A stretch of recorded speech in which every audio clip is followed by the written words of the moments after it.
મિત્રો હમણાં મારા ઘરમાં ફ્રૂટોત્સવ ચાલુ થયો છે.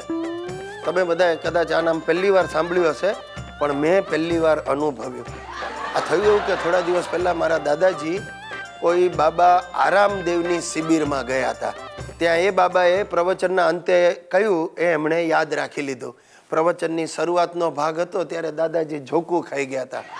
તે છેલ્લે પ્રવચન પૂરું કરતા બાબા આરામદેવે કહ્યું કે લોકોએ ફળો ખાવા જોઈએ, ફળો સ્વાસ્થ્ય માટે જરૂરી છે, ફળો આયુષ્ય વધારે છે.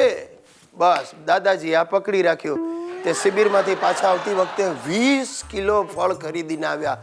ચીકુ, સફરજન, કેળા, સંતરા, મોસંબી, કલિંગડ. અરે રિક્ષામાં આ બધો સામાન લઈને આવ્યા ત્યારે મલબ ઝલપ દેખાતા હતા. આ છોકરાઓ સોસાયટીમાં રમતા તેમને બોલાવીને ફળોની કોથળીઓ આપી ને કહ્યું ચાલો બધા ઘરે પહોંચાડી દો. એ છોકરાઓ 2 કિલો ફળો તો મહેનતાણા રૂપે લઈને ચાલી ગયા. પછી દાદાજીએ ફ્રૂટોત્સવ ચાલુ કર્યો. ઘરના બધાને બેસાડી અને ફળોના લાભ સમજાવ્યા અને પ્રવચનને અંતે 500 ગ્રામ ફળો ફરજિયાત ખવડાવ્યા. અરે હિતિયો તો ઘરમાં ઠેકડા મારતો જાય ને 2 કિલો કેળા ઝાપટી ગયો.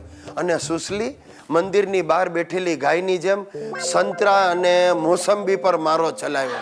સાહેબ, ભર પેટ ભોજન પછી આટલા ફળો ખાવાથી બધાના પેટમાં ચૂક ઉપડી. તે બાપુજી અમને લઈને ડોક્ટર પાસે ગયા. ત્યાં બધા નંગોએ ફરિયાદ શું કરી, ડોક્ટર સાહેબ ફ્રૂટ્સ ખાવાથી પેટમાં ચૂક ઉપડી છે. હવે ડોક્ટર પણ બિચારો આશ્ચર્યચકિત થઈ ગયો કે આ પહેલી વાર સાંભળ્યું ફળ ખાવાથી બીમારી થાય. પણ એને બિચારાને ક્યાં ખબર છે કે આ બધા 15 રોટલીઓ ઝાપટ્યા પછી મુખવાસમાં 1.5 કિલો ફળો ખાય છે. હવે આટલું બધું થવા છતાં હજી મારા દાદાજી પોતાનો દુરાગ્રહ છોડતા નથી. હજી ફ્રૂટોત્સવ ચાલુ જ છે. કે છે કે શું છે, ફળો ખાવાથી આયુષ્ય વધે, બને એટલા વધુ ફળો ખાઓ.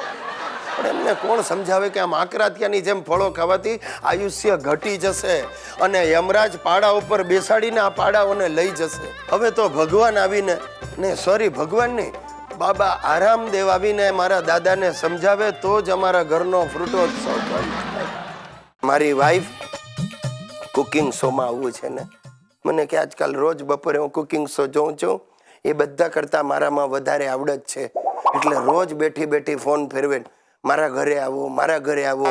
નવી વાનગી ડેવલપ કરી હતી. એકવાર બિચારા કોક ચેનલવાળા કંટાળ્યા. મને કે બેન આવીશું એમ કરીને બિચારા ટીવીના કેમેરા લાઇટો લઈને ઘરે આવ્યા. હવે સુશીલાએ આખું ડાઇનિંગ ટેબલ આમ સજાવ્યું હતું. ફૂલની પાંખડીઓ અને 3 કંઈક તપેલા મૂક્યા હતા. પહેલું ઢાંકણું ખોલ્યું અને બતાડ્યું અંદર શું, બળેલા બટાટાનું શાક. ટીવી વાળા આમ થઈ ગયા, બેન આ શું? समझाती हूँ, ये वानगी का नाम है दाजीला बटाके का साग. इसका फायदा ये है क्योंकि ये दाज गया है इसलिए हम लोग कम खाते हैं और हम लोग बटाटा कम खाते हैं इसलिए स्टार्च का प्रमाण बढ़ता नहीं है और शरीर में कोलेस्ट्रॉल भी बढ़ता नहीं है, उपरांत पैसे की भी बचत होती है.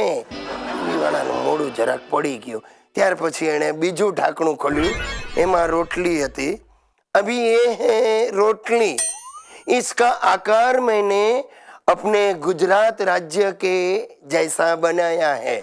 इसके पीछे मेरी भावना ये है कि ये रोटली जब लोग खाएंगे उनको वाइब्रेंट गुजरात याद आएगा और देश विदेश में मैं वाइब्रेंट गुजरात का प्रचार करना चाहती हूँ. વધારે મોઢું પડ્યું. હવે ત્રીજું ઢાંકણું ખોલ્યું. ये है रायता. આટલું બોલે એ પહેલા તો ટીવીની આખી ટીમ ધડ દાદરા ઉતરી ગઈ. મારી બેટી સુશીલા એ રાયતાનો વાડકો લઈને બહાર ગઈ ને એના માથામાં રાયતું માર્યું.